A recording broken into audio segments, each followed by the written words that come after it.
Yo, ang masasaksihan nyo ngayon ay hindi nyo na muli pang masasaksihan kasi napakaastig ang masasaksihan nyo ngayon. Isang flip-top rap battle na ang maglalaban si LJ Popular Rap at si Rico Do 7. Sa kaliwang kamay ko, LJ Popular Rap. Sa kaliwang kamay ko, nagbula pa sa Taguig, Manila, Rico Do 7. Magingay. At sa kanan ko naman nakamay si LJ Popular Rap. Magingay. Nanalo sa LJ Popular Rap sa ToysCon pero ang pinili niyang mauna si Rico Do 7 kaya si Rico Do 7 ang mauna. Rico Do 7, banatan mo na.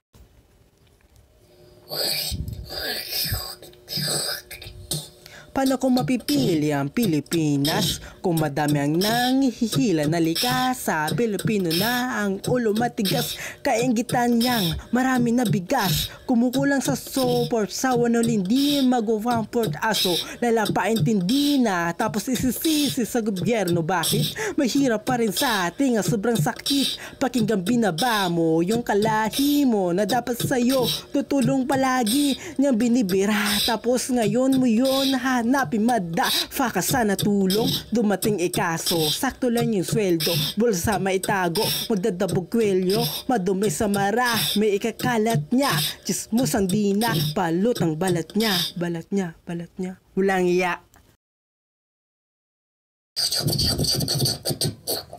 Marami talaga ganon dito sa atin bansa mga walang kwinta malalaking problema sila na dapat bunutin sa lugar na to salot lupa pulutin ka dapat itapon pa sa basurahan pero kahit na dyan sila di mabura dito sabay natin dapat mo pa rin gawin mapili ang pasanto inom maging lasing tubig na malaking pamatid sa uhaw yun na inggit sana himalang matunaw solidong na view ang tao masasaya kahit na sa malungkot na kabanata pa hinanang pahinaang pahinga din na sa ikalawang pahina kasi dinala sa pinakamasayang storya na salas ng happy ending napasan na kaya mo